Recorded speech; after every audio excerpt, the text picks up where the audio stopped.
Tem um ditado popular que diz que o pior cego é aquele que não quer ver. Essa expressão é bem verdadeira, viu? Tem pessoas que não enxergam por uma questão de deficiência visual, mas tem gente que realmente não quer ver a realidade que está à sua volta. E dentre muitos motivos, alguns desses motivos são chamados de pecado.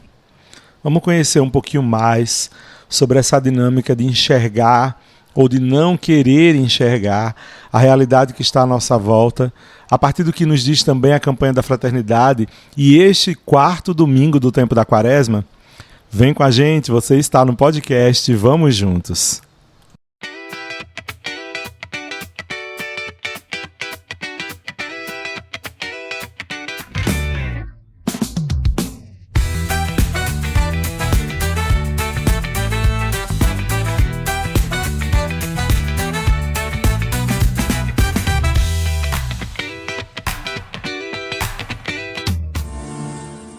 Sejam todos bem-vindos e bem-vindas a mais uma edição do podcast Vamos Juntos. Eu sou o Padre Neto, salesiano de Dom Bosco, te acolho com muito carinho, com muita alegria, aqui nesse espaço de crescimento, de fortalecimento da nossa fé, de aprofundamento da nossa espiritualidade.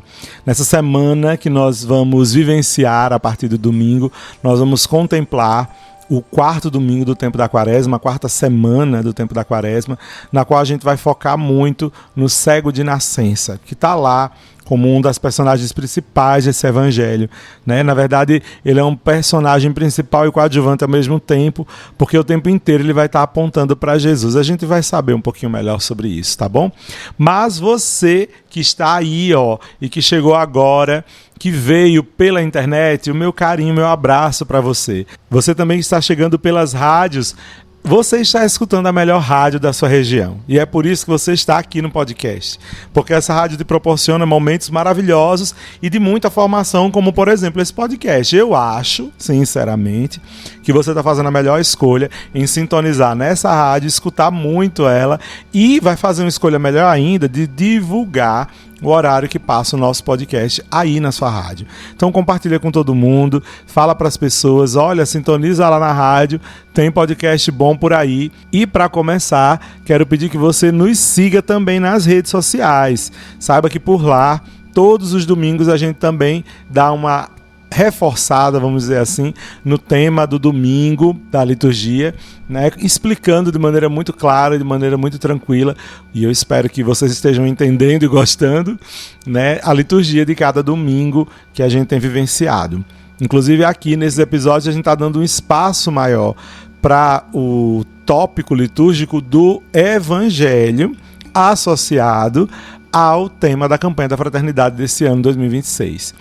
Né? Voltando novamente a fortalecer esse argumento que a campanha da fraternidade, ao contrário do que muita gente pensa, ela não atrapalha de jeito nenhum a nossa vivência da Quaresma, pelo contrário, ela soma, tá bom? Soma e muito na nossa espiritualidade. Ela ajuda mesmo a que a gente viva a Quaresma da melhor forma possível. Claro que é uma proposta da igreja, ninguém é obrigado a viver não, mas como nós somos uma igreja unida, assim a gente espera, né?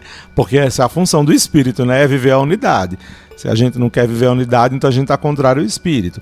Mas como a gente é uma igreja unida e a gente tenta viver a unidade, então é importante que a gente dê atenção, né, a esses temas que são tão interessantes, que todos os anos nos vêm aqui para a gente. Antes da gente aprofundar o tema específico da campanha da fraternidade, vamos tocar num tópico da campanha para que você conheça alguma coisa a mais sobre ela, né? Você sabia que a campanha da fraternidade chega lá em Roma?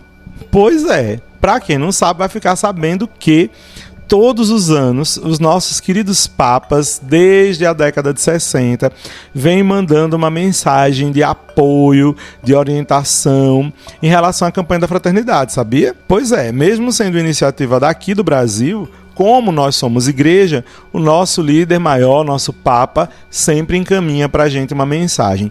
E, não diferente, o Papa Leão XIV, por ocasião da campanha da fraternidade, também nos enviou uma mensagem muito bonita. E você pode encontrar essa mensagem pesquisando aí na internet, mas tem um trechinho muito bonito que ele diz assim: Nesse sentido, é meu desejo que a reflexão sobre a dura realidade da falta de moradia digna que afeta tantos irmãos nossos leve não somente a ações isoladas, sem dúvida necessárias, que venham de modo emergencial em seu auxílio, mas gere em todos a consciência de que a partilha dos dons que o Senhor generosamente nos concede não pode restringir-se a um período do ano, a uma campanha ou algumas ocasiões pontuais, mas deve ser uma atitude constante que nos compromete a ir ao encontro de Cristo presente naqueles que não têm onde morar. Viram aí? Então como é que tem gente que ainda acha que a CF não tem nada a ver? Minha gente, se o próprio Papa acha que é oportuno, que é interessante, que é ótimo, por que a gente, meros católicos, a gente não acharia?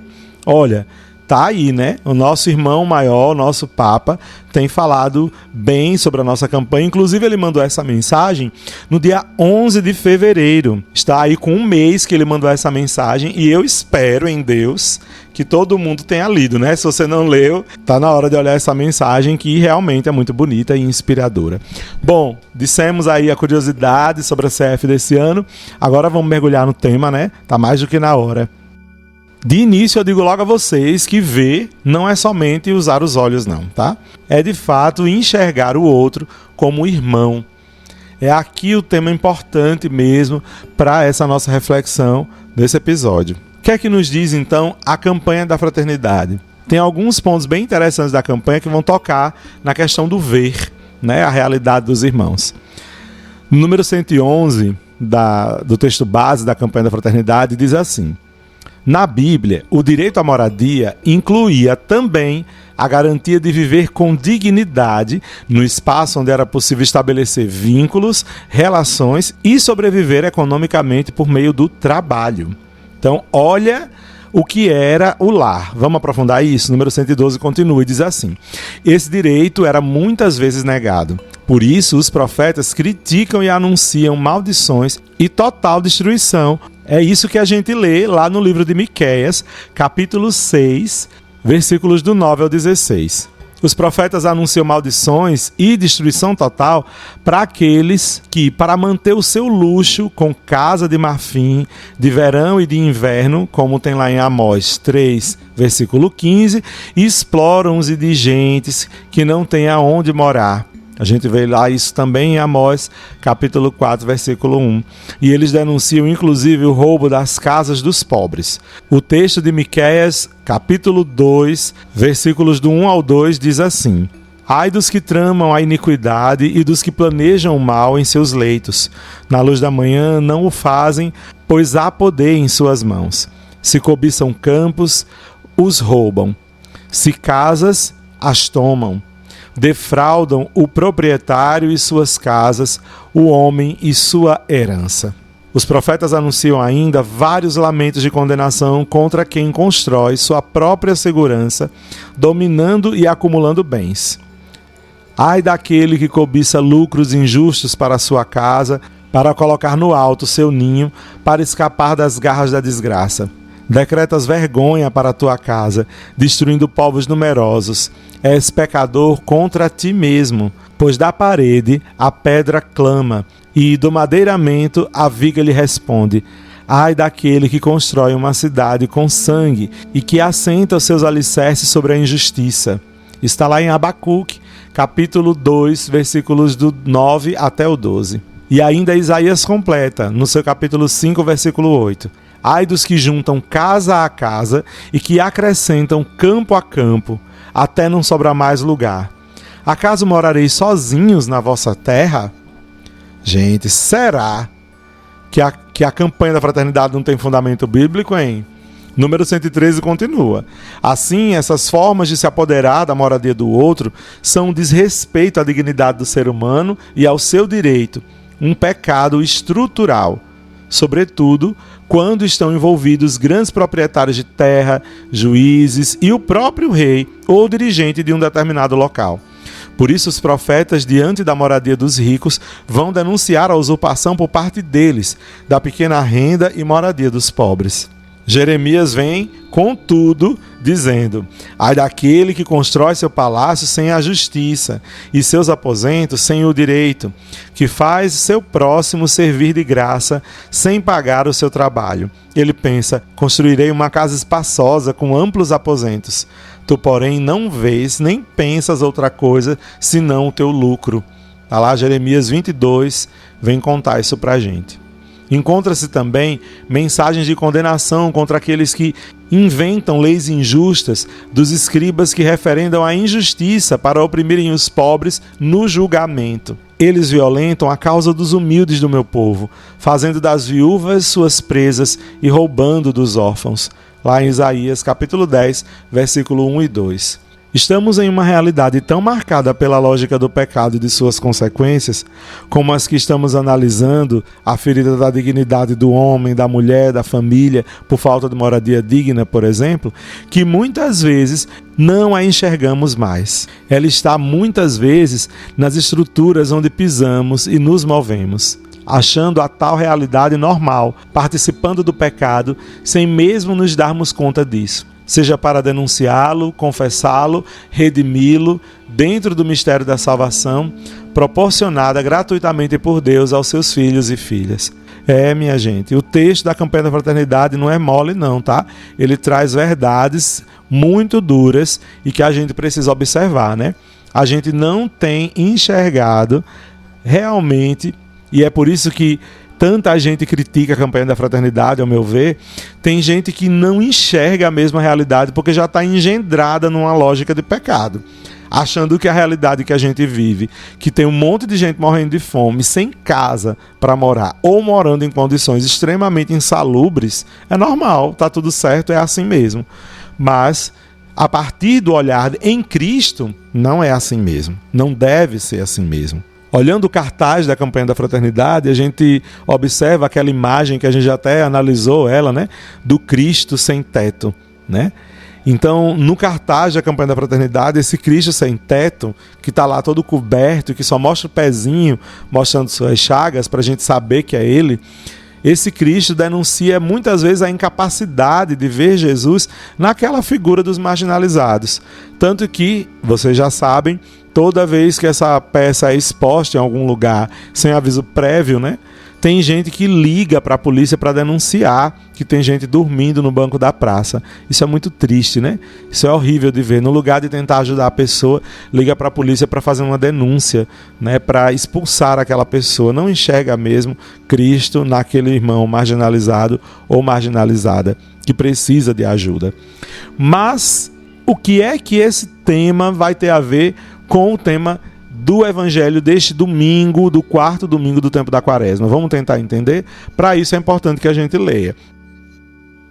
O Evangelho é de João, capítulo 9, versículo do 1 ao 41. Diz assim: ao passar, Jesus viu um homem cego de nascença. Os discípulos perguntaram a Jesus: Mestre, quem pecou para que nascesse cego? Ele ou seus pais?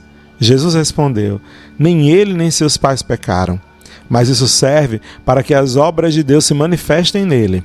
É necessário que nós realizemos as obras daquele que me enviou enquanto é dia. Vem a noite em que ninguém pode trabalhar. Enquanto estou no mundo, eu sou a luz do mundo. Dito isto, Jesus cuspiu no chão, fez lama com saliva e colocou-a sobre os olhos do cego. E disse-lhe: vai lavar-te na piscina de Siloé, que quer dizer enviado. O cego foi, lavou-se e voltou enxergando. Os vizinhos e os que costumavam ver o cego, pois ele era mendigo, diziam: não é aquele que ficava pedindo esmola? Uns diziam: sim, é ele. Outros afirmavam: não é ele, mas é alguém parecido com ele. Ele, porém, dizia: sou eu mesmo. Então lhe perguntaram: como é que se abriram os teus olhos? Ele respondeu: aquele homem chamado Jesus fez lama, colocou-a nos meus olhos e disse-me: vai a Siloé e lava-te. Então eu fui, lavei-me e comecei a ver. Perguntaram-lhe: onde está ele? Respondeu: não sei. Levaram então aos fariseus o homem que tinha sido cego. Ora, era sábado, o dia em que Jesus tinha feito lama e aberto os olhos do cego. Novamente então lhe perguntaram os fariseus como tinha recuperado a vista. Respondeu-lhes: colocou lama sobre meus olhos, fui lavar-me e agora vejo. Disseram então alguns dos fariseus: esse homem não veio de Deus, pois não guarda o sábado. Mas outros diziam: como pode um pecador fazer tais sinais? E havia divergência entre eles. Perguntaram outra vez ao cego: e tu, que dizes daquele que te abriu os olhos? Respondeu: é um profeta. Então os judeus não acreditaram que ele tinha sido cego e que tinha recuperado a vista. Chamaram os pais dele e perguntaram-lhes: esse é vosso filho que dizeis ter nascido cego? Como é que ele agora está enxergando? Seus pais disseram: sabemos que ele é nosso filho e que nasceu cego. Como agora está enxergando, isso não sabemos. E quem lhe abriu os olhos também não sabemos. Interrogai-o, ele é maior de idade, ele pode falar por si mesmo. Os seus pais disseram isso porque tinham medo das autoridades judaicas. De fato, os judeus já tinham combinado expulsar da comunidade quem declarasse que Jesus era o Messias. Foi por isso que seus pais disseram: ele é maior de idade, interrogai-o. Então os judeus chamaram de novo o homem que tinha sido cego e disseram-lhe: dá glória a Deus. Nós sabemos que esse homem é um pecador. Então ele respondeu: se ele é pecador, não sei. Só sei que eu era cego e agora vejo. Perguntaram-lhe então: que é que ele te fez? Como te abriu os olhos? Respondeu ele: eu já vos disse e não escutastes. Por que queres ouvir de novo? Por acaso quereis tornar-vos discípulos dele? Então o insultaram, dizendo: tu sim és discípulo dele, nós somos discípulos de Moisés. Nós sabemos que Deus falou a Moisés, mas esse não sabemos de onde é. Respondeu-lhes o homem: espantoso, vós não sabeis de onde ele é? No entanto, ele me abriu os olhos. Sabemos que Deus não escuta os pecadores, mas escuta aquele que é piedoso e que faz a sua vontade. Jamais se ouviu dizer que alguém tenha aberto os olhos a um cego de nascença. Se este homem não viesse de Deus, não poderia fazer nada. Os fariseus disseram-lhe: tu nasceste todo em pecado e estás nos ensinando? E expulsaram-no da comunidade. Jesus soube que o tinham expulsado. Encontrando-o, perguntou-lhe: acreditas no Filho do Homem? Respondeu ele: quem é, Senhor, para que eu creia nele? E Jesus disse: tu o estás vendo, é aquele que está falando contigo. Exclamou ele: eu creio, Senhor, e prostrou-se diante de Jesus. Então Jesus disse: eu vim a este mundo para exercer um julgamento, a fim de que os que não veem vejam, e os que veem se tornem cegos. Alguns fariseus que estavam com ele ouviram isto e lhe disseram: porventura também nós somos cegos? Respondeu-lhe Jesus: se fosseis cegos, não teríeis culpa. Mas, como dizeis, nós vemos, o vosso pecado permanece. Gente, palavra da salvação. Glória a vós, Senhor. É brinquedo, minha gente? Esse evangelho, nós acabamos de ouvir, Jesus cura um cego. Mas os fariseus é que parecem agora sim estarem cegos por causa do preconceito. Não conseguiam aceitar que um homem como Jesus, com as características de Jesus, como um homem que não era do grupinho deles, ali diretamente, não estava, como diz um amigo meu, não estava nos colôios dele. Como é que aquele homem podia fazer tais coisas? E aí, meus irmãos, vem um questionamento para nós, ligados aí no tema da campanha da fraternidade. De qual cegueira eu, você, a sociedade precisa ser curada, hein? Será que nós não estamos cegos à realidade dos nossos irmãos que estão aí precisando de teto, de casa, de trabalho, de dignidade de vida, ou de uma casa com um pouco mais de espaço para eles poderem sobreviver? Já sabemos que é uma realidade lá do outro lado do mundo, umas casas que são cubículos, nas quais as pessoas não conseguem nem ficar em pé. É a chamada de casa gaiola. Isso é uma realidade muito triste, que nós entendemos ser uma realidade de muito pecado, porque é impossível que as pessoas não vejam que essa situação é extremamente degradante. Tem gente lá nos Estados Unidos da América que, infelizmente, moram em esgotos, lá no Texas, naquele lugar onde tem um monte de cassino em Las Vegas, né? Tem um monte de gente morando em esgoto ali. Sabe por quê?